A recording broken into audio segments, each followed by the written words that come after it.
بسم اللہ الرحمن الرحیم۔ آج الحمدللہ ہماری تلاوت کا آغاز 25ویں پارے الیہ رد علم الساعہ وما تخرج من ثمرات من اکمامہا۔ اس پارے کے آغاز میں اللہ تعالیٰ نے انسان کی مختلف قسم کی حالت اور اس کی طبیعت اور مزاج کا ذکر فرمایا ہے۔ پہلی انسان کی حالت یہ بیان فرمائی ہے کہ انسان بہت زیادہ حریص ہے، کتنی ہی اس کو ترقی اور نعمتیں مل جائیں پھر بھی اس کا پیٹ نہیں بھرتا۔ لا یسم الانسان من دعاء الخیر، یعنی خیر جتنی بھی اس کو پہنچے لیکن یہ کبھی شکر نہیں کرتا، مزید کی حرص میں لگ جاتا ہے۔ اسی طرح اس کے انسان کی اور مزید اللہ تعالیٰ نے بری حالت بیان فرمائی کہ یہ عیش و آرام میں چاہتا ہے، عیش و آرام میں یہ چاہتا ہے کہ عیش و آرام ہی اس کی زندگی میں آتا رہے اور آرام اور راحت اور آرائش و آسائش میں اضافہ ہوتا رہے اور حرص اور ہوس اس کے اندر بڑھتی چلی جائے۔ پھر مزید حالت یہ بیان فرمائی کہ اگر تکلیف آتی ہے اور پھر تکلیف کے بعد ہم اس کو اپنی طرف سے کوئی مہربانی دے دیتے ہیں، پریشان تھا، کام کاروبار نہیں تھا، مشکلات سے ہم نے نکالا، کام اور کاروبار دیا، تو یہ کہتا ہے کہ یہ میری تدبیر ہے، میری محنت ہے، میں نے اپنی کوشش سے میں کامیاب ہوا ہوں۔ یعنی اللہ تعالیٰ کی رحمت سے اس کی نظر ہٹ جاتی ہے اور اپنے کمالات پر اس کی نظر چلی جاتی ہے اور یہیں سے نعمتوں کا زوال شروع ہو جاتا ہے۔ اس کو اللہ تعالیٰ فرما رہے ہیں وَلَئِنْ أَذَقْنَاهُ رَحْمَةً مِنَّا مِن بَعْدِ ضَرَّاءٍ مَسَّتْهُ لَيَقُولَنَّ هَٰذَا لِي کا مطلب یہی ہے کہ یہ میرا کمال ہے، میری محنت ہے، میری تدبیر ہے۔ مزید اللہ تعالیٰ انسان کی بری حالت کو بیان فرما رہے ہیں کہ دنیا کی زندگی میں عیش و آرام، خوشحالی کے باوجود نافرمانی کی زندگی اپنے لیے اللہ کے مقرب ہونے کی دلیل سمجھتا ہے۔ دنیا کی زندگی میں عیش و آرام سے زندگی گزار رہا ہوتا ہے اور ساتھ میں اللہ کی نافرمانی بھی کر رہا ہوتا ہے اور پھر یہ کہہ رہا ہوتا ہے کہ میں اللہ کا مقرب ہوں۔ اس کو خوش فہمی میں مبتلا ہوتا ہے، یہ سمجھتا ہے کہ میں نماز نہیں پڑھتا، میں گناہ کرتا رہتا ہوں، اللہ کا نافرمان ہوں، پھر بھی اللہ کا مجھ پر احسانات ہیں، انعامات ہیں، تو گویا میں کوئی اللہ کا خاص مقرب ہوں۔ اور یہی چیز ایسی ہے کہ انسان اس کی وجہ سے بڑائی اور تکبر میں چلا جاتا ہے۔ ان لی عندہ للحسنی، اچھی اور خوش فہمی میں مبتلا ہو جاتا ہے، جبکہ یہ اللہ کی نافرمانی میں پڑا ہوا ہوتا ہے۔ آگے اللہ تعالیٰ فرما رہے ہیں مزید انسان کی بری حالت کو انعمنا علی الانسان اعرض ونأى بجانبہ، جب ہم اس کو اپنی نعمتوں سے نوازتے ہیں تو یہ غفلت میں پڑ جاتا ہے، اور جب ہماری طرف سے کوئی تکلیف پہنچتی ہے فذو دعائن عریض، تو لمبی لمبی دعائیں کرتا ہے۔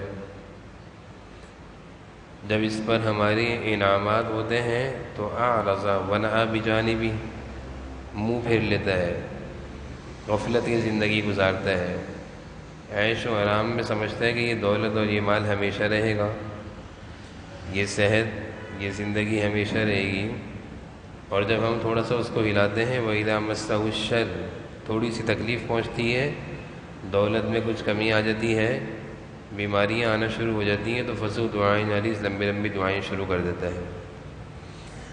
اللہ تعالیٰ یہ فرمانا چاہ رہے ہیں کہ خوشحالی میں بھی تو اللہ کو یاد کیا کرو جیسے برے حالات میں یاد کرتے ہو۔ حدیث شریف کا مفہوم ہے، جناب نبی کریم صلی اللہ علیہ وسلم ارشاد فرماتے ہیں تم اللہ تعالیٰ کو خوشحالی میں یاد رکھو، اللہ تعالیٰ تمہیں مشکلات میں یاد رکھیں گے۔ انسان کی حالت الگ ہے، خوشحالی میں سکھ اور راحت اور چین کی زندگی میں اللہ کو بھول جاتا ہے، دکھ تکلیف جب آتے ہیں تو پھر یہ اللہ کو یاد کرتا ہے۔ اگلی آیت میں اللہ تعالیٰ فرما رہے ہیں لَهُ مَقَالِدُ السَّمَاوَاتِ وَالْأَرْضِ، سارے خزانوں کی کنجی اللہ کے پاس ہیں، کس کو کتنی روزی دینی ہے، یبسط الرزق لمن یشاء ویقدر، اور کس کو زیادہ دینی ہے، کس کو کم دینی ہے، یہ اللہ کے پاس ہے، علم میں ہے کہ کس کو کتنی دینی ہے۔ بسا اوقات بہت سارے لوگ محنت بہت زیادہ کرتے ہوئے نظر آتے ہیں، لیکن ان کے مقدر میں روزی تھوڑی سی ہوتی ہے، اور بہت سارے لوگ ایسے ہوتے ہیں جو ایئر کنڈیشن میں بیٹھے ہوئے ہوتے ہیں لیکن روزی ان کی بہت زیادہ ہوتی ہے۔ اللہ تعالیٰ اسی کو فرما رہا ہے یبسط الرزق لمن یشاء ویقدر، اللہ کو معلوم ہے کس کو زیادہ دینا ہے کس کو کم دینا ہے۔ اگلی ایک آیت ہے، اس ایک آیت میں اللہ تعالیٰ نے 10 جملے اور 10 احکامات بیان فرمائے ہیں۔ چھوٹی آیت ہے، لیکن 10 جملے چھوٹے چھوٹے کر کے اللہ نے بیان فرمائے ہیں۔ آیت کا انداز بھی بڑا عجیب اور مختلف ہے۔ فَلِذَلِكَ فَادْعُ وَاسْتَقِمْ كَمَا أُمِرْتَ وَلَا تَتَّبِعْ أَهْوَاءَهُمْ۔ اللہ تعالیٰ فرما رہے ہیں کسی کی وجہ سے خیر کا کام کبھی نہ چھوڑو۔ پہلی ہدایت، کوئی تمہیں ستائے تنگ کرے ستانے دو، صبر کرو اپنے کام میں لگے رہو، پہلی ہدایت۔ دوسری ہدایت اللہ تعالیٰ وَاسْتَقِمْ كَمَا أُمِرْتَ، دین پر، دین اسلام پر ڈٹے رہو، جمے رہو۔ کوئی تمہیں اچھا کہے برا کہے، تم اپنے مذہب اور اپنی تعلیم پر، اپنے اللہ کو راضی کرنے پر ڈٹے رہو، جمے رہو۔ تیسری ہدایت وَلَا تَتَّبِعْ أَهْوَاءَهُمْ، مخالف کی مخالفت کی پرواہ نہ کرو، مخالفین کی مخالفت کی پرواہ نہ کرو، اپنے کام میں لگے رہو۔ چیخنے دو حاسدین کو، چیخنے دو، چلانے دو، تم اپنے کام میں استقامت کے ساتھ چلتے رہو۔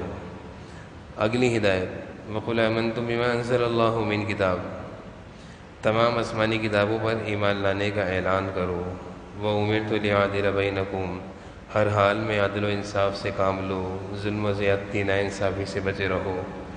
اگلی ہدایت اللہ ربنا و ربکم، اپنے اللہ سے اپنے تعلق کو جوڑو اور یہ کہو کہ اللہ ہمارا رب ہے، تمہارا رب ہے۔ لنا اعمالنا ولکم اعمالکم، اگلی ہدایت ہمارے اعمال ہمیں فائدہ پہنچائیں گے، تمہارے اعمال تمہیں فائدہ پہنچائیں گے۔ ستانے والوں کو کہہ دو کہ ہم اپنے اعمال کی فکر کر رہے ہیں، تم اپنے اعمال کی فکر کرو، ہمارے پیچھے مت پڑو۔ لا حجت بیننا و بینکم، بحث و مباحثہ نہ کرو، موقع نہ دو کسی کو، کسی حاسد کو کہ وہ منہ لگے اور بحث کرنے کی نوبت آئے۔ حاسدین چاہتے یہی کہ منہ لگے، جھگڑا ہو۔ اللہ فرما رہے موقع نہ دو اس کو۔ لا حجت بیننا و بینکم اللہ یجمع بیننا، اللہ ہی ایک دن سب کو جمع کریں گے۔ وَإِلَيْهِ الْمَصِيرُ، اسی کی طرف لوٹنا ہے۔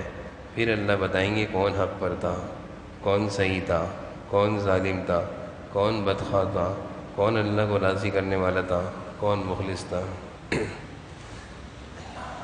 آگے اللہ تعالیٰ فرما رہے ہیں جو اللہ کے دین کے بارے میں جو لوگ اعتراض کرتے ہیں اور کہتے ہیں کہ مجھے یہ دین کی بات سمجھ میں نہیں آتی، اللہ فرما رہے ہیں دین تو مستحکم ہے، مضبوط ہے، دین اسلام تو اللہ کی طرف سے ایک پختہ اور مضبوط دین ہے۔ تم کون ہوتے ہو یہ کہنے والے کہ دین کی یہ بات مجھے سمجھ میں نہیں آتی؟ جیسے کہ آج کل کے کچھ دانشمند لوگ جو اپنے آپ کو سمجھدار کہتے ہیں ہماری لاجک میں اللہ کا یہ حکم نہیں آتا۔ اللہ کہتے ہیں ایسے لوگوں پر غضب ہے، وعلیہم غضب، اللہ کا غضب، لہم عذاب شدید، دردناک عذاب، اللہ کے دین پر اعتراض کرتے ہو۔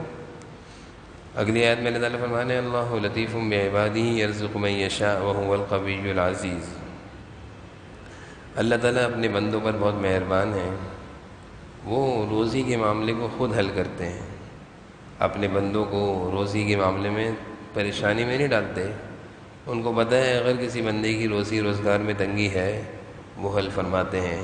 آیت نمبر 19 ہے، سورہ شورى ہے۔ اس آیت سے متعلق تفسیر معارف القرآن میں حضرت مفتی شفیع صاحب رحمۃ اللہ علیہ نے فرمایا کہ حضرت حاجی امداد اللہ صاحب مہاجر مکی رحمۃ اللہ علیہ فرماتے تھے ہر صبح فجر کی نماز کے بعد 70 مرتبہ اس آیت کو پڑھ لیا کرو، روزی کی تنگی سے محفوظ رہو گے، روزی کی تنگی سے محفوظ رہو گے۔ اگلی آیت میں اللہ تعالیٰ فرما رہے ہیں کہ جو دنیا کی زندگی کو مقصد بناتا ہے، یعنی دنیا کے لیے کھپتا ہے، خواری اٹھاتا ہے، ملے گا اتنا ہی جو نصیب میں لکھا ہے۔ من کان یرید الآخرہ حرث الآخرہ نزد لہ فی حرثی ومن کان یرید حرث الدنیا نؤتی منہا۔ دنیا کے لیے خوریاں جتنے مرضی اٹھا لو، جو نصیب میں اتنا ہی ملنا ہے، اس سے زیادہ نہیں ملنا۔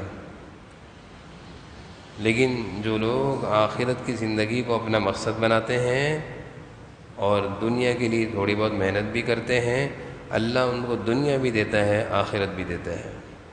اس لیے اپنی زندگی کا مقصد آخرت کو ہی بنائیں، دنیا کے لیے محنت بھی کریں، کمائیں بھی، لیکن کچھ تھوڑا بہت دین کا کام بھی کر لیا کریں، کچھ تھوڑا بہت اللہ کے دین کا بھی کام کر لیا کریں۔ اگلی آیت میں اللہ تعالیٰ فرما رہے ہیں وَهُوَ الَّذِي يَقْبَلُ التَّوْبَةَ عَنْ عِبَادِهِ، اللہ اپنے بندوں کی توبہ قبول کرتا ہے، وَيَعْفُو عَنِ السَّيِّئَاتِ، گناہوں کو معاف کرتا ہے، اور اللہ تعالیٰ توبہ قبول کرنے میں بندوں پر خاص مہربانیاں فرماتے ہیں۔ توبہ کہتے ہیں گناہوں کو چھوڑنے کو۔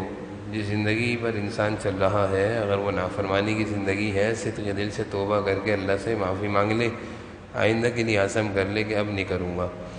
آگے اللہ تعالیٰ فرما رہے ہیں وَمَا أَصَابَكُم مِّن مصیبہ، انسان پر جو بھی تکلیف آتی ہے یہ انسان کی اس کی برائیوں کی وجہ سے آتی ہے، اس کے ہاتھوں کی کمائی ہوتی ہے۔ اللہ تعالیٰ فرما رہے ہیں بہت ساری چیزوں کو تو ہم ایسے ہی معاف کر دیتے ہیں، اگر ہر تکلیف پر مصیبتیں آنا شروع ہو جائیں تو انسان بچ بھی نہ سکے۔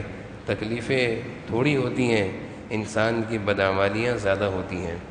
آگے اللہ تعالیٰ فرما رہے ہیں نیک لوگوں کی خوبیوں کا تذکرہ کر رہے ہیں کہ نیک لوگ جن کا اللہ سے تعلق ہوتا ہے وہ اللہ تعالیٰ پر بھروسہ کرتے ہیں، گناہوں اور بے حیائیوں کے کاموں سے بچا کرتے ہیں، غصہ آ جائے تو پی لیتے ہیں، اور اللہ کے حکم کو ہر موقع پر ترجیح دیتے ہیں، اہمیت دیتے ہیں، نماز قائم کرتے ہیں، اپنے معاملات کو مشورے سے کرتے ہیں، خرچ کرتے ہیں، برائی کا بدلہ برائی سے نہیں بلکہ اچھائی سے دیتے ہیں، معاف کرتے ہیں، صلح کرتے ہیں۔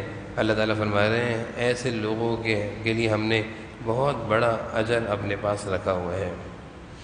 آگے اللہ تعالیٰ فرما رہے ہیں کہ آسمان و زمین کا پیدا کرنے والے اللہ ہیں، انسان کو اولاد دینے والے بھی اللہ ہیں۔ یخلق ما یشاء یہب لمن یشاء اناثا ویہب لمن یشاء الذکور، اللہ جس کو چاہتے ہیں بیٹی دیتے ہیں، جس کو چاہے بیٹا دیتے ہیں، اور جس کو چاہے بیٹا اور بیٹی دونوں دیتے ہیں۔ وَيَجْعَلُ مَن يَشَاءُ عَقِيمًا، اور جس کو چاہے کچھ بھی نہیں دیتے، یعنی وہ بانجھ ہوتی ہے۔ عقیمہ وہ عورت بانجھ ہوتی ہے۔ اللہ کا نظام ہے اولاد کے معاملے میں، اللہ تعالیٰ اس اولاد کے دینے کا معاملہ پورا اللہ کی قدرت میں اللہ کی قبضے قدرت میں ہے۔ آگے اللہ تعالیٰ سورہ زخرف میں قرآن کی حقانیت کو بیان فرما رہے ہیں، اور فرما رہے ہیں کہ قرآن کے ذریعے نصیحت کرنا نہیں چھوڑیں گے، خواہ کتنے ہی حد سے گزر جائیں نصیحت کرتے رہیں گے، یعنی قرآن کی نصیحت چلتی رہے گی چاہے لوگ کتنے ہی قرآن کی نصیحتوں کو روکنا چاہیں۔ آگے اللہ تعالیٰ فرما رہے ہیں جب اللہ تعالیٰ کوئی سواری پر تمہیں سواری دیں اور اس پر تم سوار ہو تو اللہ کا شکر ادا کیا کرو، شکر کرا کرو کہ اللہ نے اس سواری کو تمہارے لیے مسخر کیا، اور کہا کرو سبحان الذی سخر لنا ھذا وما کنا لہ مقرنین۔ آگے اللہ تعالیٰ فرما رہے ہیں کہ حضرت ابراہیم علیہ السلام جب دیکھا اپنی قوم کو، اور قوم میں اپنے والد بھی شامل تھے، بت پرستی میں مبتلا ہیں، تو ابراہیم علیہ السلام ان کے ساتھ بیٹھا نہیں کرتے تھے، نہ ان کے ساتھ اٹھا بیٹھا کرتے تھے، اور نہ ان کے ساتھ کھایا پیا کرتے تھے، نہ ان کی محفلوں میں، نہ ان کی گیدرنگوں میں شامل ہوا کرتے تھے، بلکہ ان سے برات کا اظہار کرتے تھے کہ آپ لوگ غلط کر رہے ہیں، اور میں آپ کے اس برے عمل سے اپنے آپ کو برات اور بری کرتا ہوں، میں اس برائی میں آپ کے ساتھ شامل نہیں ہوں گا۔ یہ ہوتا ہے ایمان کا اعلیٰ درجہ، اعلیٰ مقام۔ یہ نہیں کہ کوئی برائی کر رہا ہے ہم بھی اس کے ساتھ ساتھ برائی میں لگے ہوئے ہیں، اور ہم برا تو سمجھ رہے ہیں لیکن شامل بھی ہیں، برائی کو برا تو سمجھ رہے ہیں لیکن شامل بھی ہیں، اور کہتے ہیں کہ ہم سے کیا ہوتا ہے۔ حضرت ابراہیم علیہ السلام نے اپنے باپ تک کو کہا، اذ قال ابراہیم لابیہ، اپنے ابا سے کہا، اننی برا، اے ابا جو تم کر رہے ہو میں اس سے بری ہوں، میں اس سے دور ہوں۔ آگے اللہ تعالیٰ فرما رہے ہیں اگر ہمیں اس بات کا اندیشہ نہ ہوتا کہ مسلمان کافروں کی دولت کو دیکھ کر کفر اختیار کر لیں گے تو ہمارے نزدیک دنیا کی دولت کی کوئی حیثیت نہیں ہے، ہم کافروں کو اتنی دولت دیتے کہ ان کے گھر کی چھتیں ان کی سیڑھیاں بھی سونے کی بنا دیتے. لِبُيُوتِهِمْ سُقُفًا مِّن فِضَّةٍ وَمَعَارِجَ عَلَيْهَا يَظْهَرُونَ وَلِبُيُوتِهِمْ أَبْوَابًا وَسُرُرًا. اللہ تعالیٰ فرما رہے ہیں ہم کافروں کو اتنی دنیا کی دولت دیتے کہ کیونکہ دنیا کی دولت کی کوئی عزت نہیں. یہ 60-70 سالہ زندگی میں انسان مزے کر لے، کتنے ہی مزے کر لے، اور اس کی آخرت برباد ہے تو ہمیشہ کے لیے خراب، ناکام، رسوا ہے.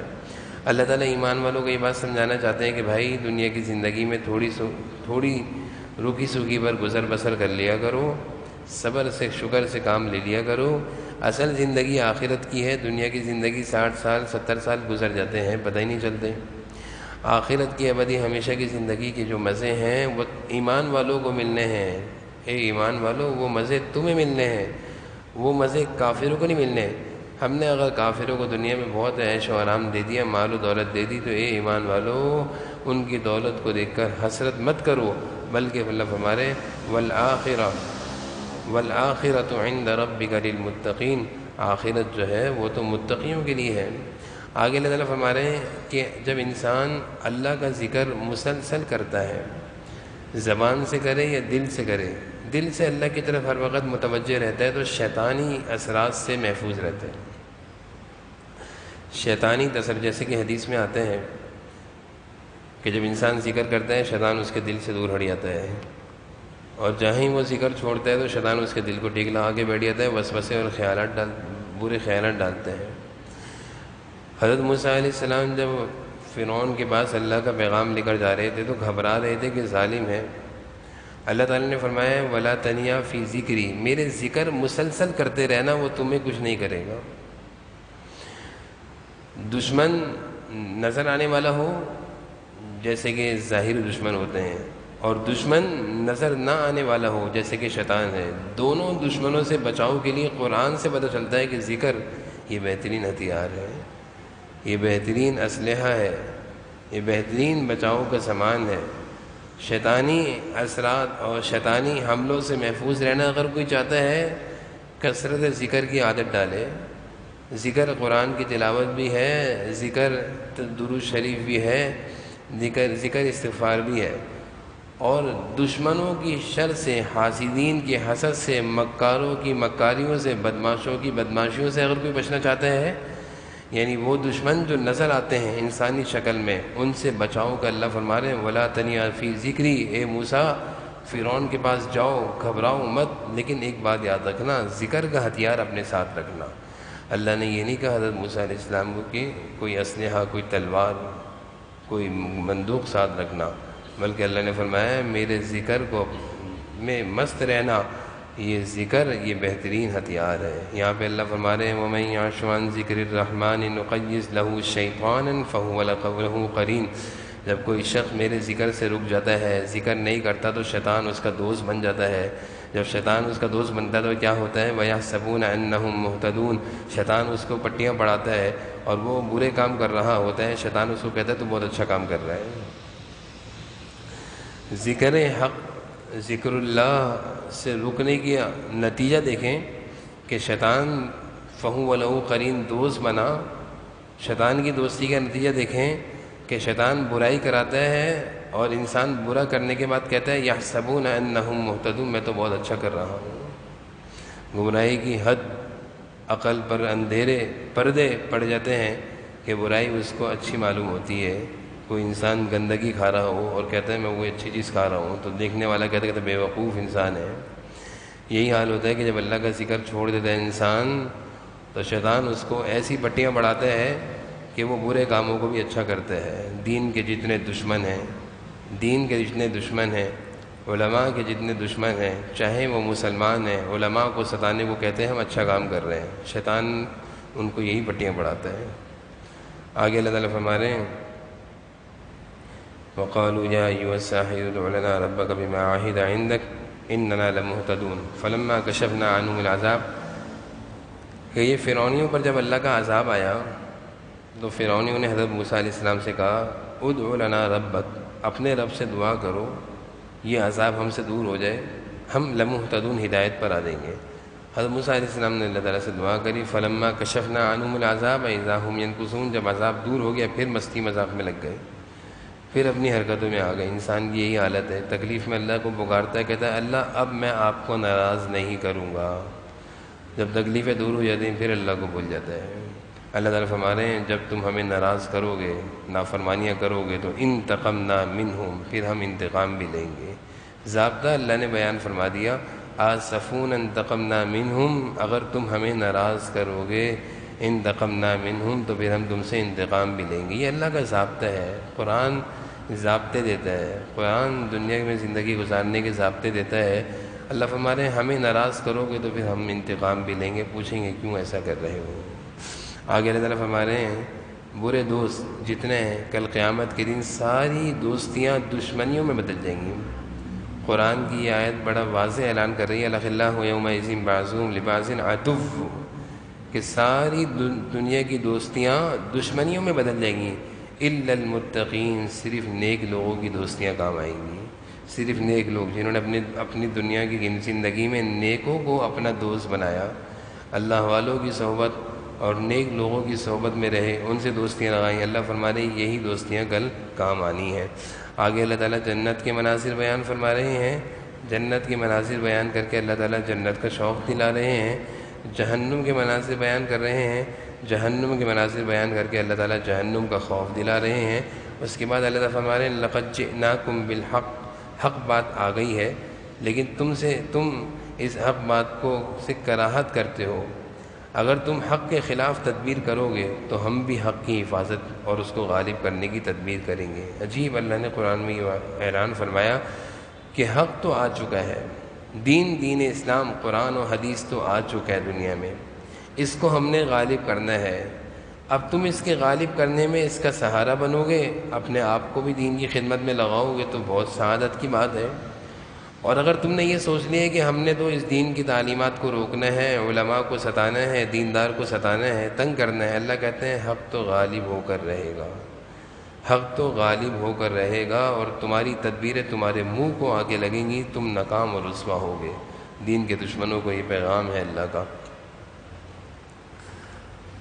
آگے پھر اللہ تعالیٰ جہنمیوں کا تذکرہ کر رہے ہیں، اور جہنمیوں کو جو جہنم میں خوراک دی جائے گی اس خوراک کا ذکر ہے، ان شجرۃ الزقوم، زقوم کہتے ہیں کانٹے دار درخت۔ جہنمیوں کو جب بھوک لگے گی تو ایک کانٹے دار درخت دیا جائے گا، کالمہل یغلی فی البطون کغلظ الحمیم۔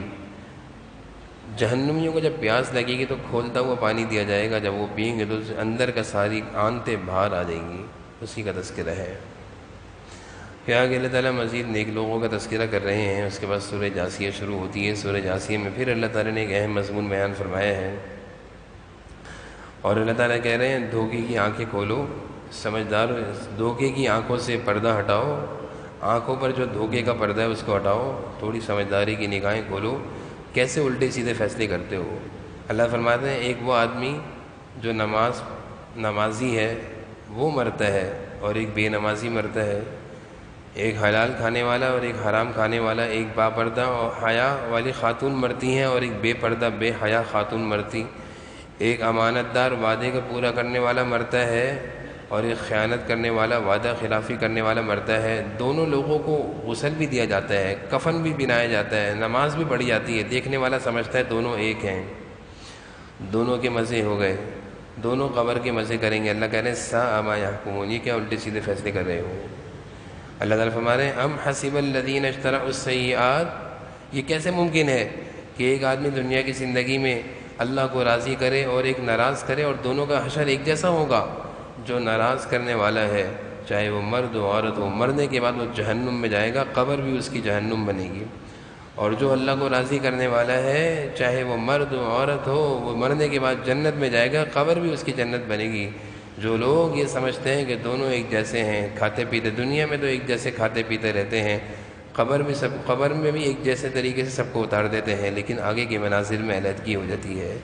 اللہ تعالیٰ نیک لوگوں کا اکرام کرتے ہیں، اعزاز کرتے ہیں، نیکی کی زندگی اختیار کرنے والوں کو نوازتے ہیں، ان کا استقبال ہوتا ہے، فرشتے ان کو خوشخبریاں دیتے ہیں، اور جو لوگ غفلت اور گناہوں کی زندگی گزار کر دنیا سے جاتے ہیں قبر سے ہی ان کے جوتے پڑنا شروع ہو جاتے ہیں، قبر میں ہی ان کے جوتے پڑنا شروع ہو جاتے ہیں۔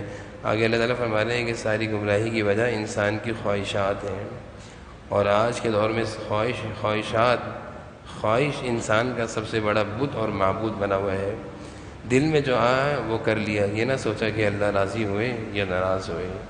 پھر آگے اللہ تعالیٰ فرما رہے ہیں کل قیامت کے دن ہم ایسے لوگوں کو بھلا دیں گے جنہوں نے دنیا میں ہمیں بلایا۔ وقیل اليوم ننساکم کما نسیتم لقاء یومکم ھذا، آج دنیا کی زندگی میں جو اللہ کو بھول کر زندگی گزار رہے ہیں، اللہ فرما رہے ہیں کل قیامت کے دن جب تمہیں ہماری ضرورت ہوگی ہم تمہیں وہاں بلا دیں گے، ومأواکم النار، اٹھا کر تمہیں جہنم میں پھینک دیں گے، وما لکم من ناصرین، اور تمہاری کوئی مدد نہیں کی جائے گی۔ اللہ تعالیٰ ہمیں سمجھنے کے الحمدللہ۔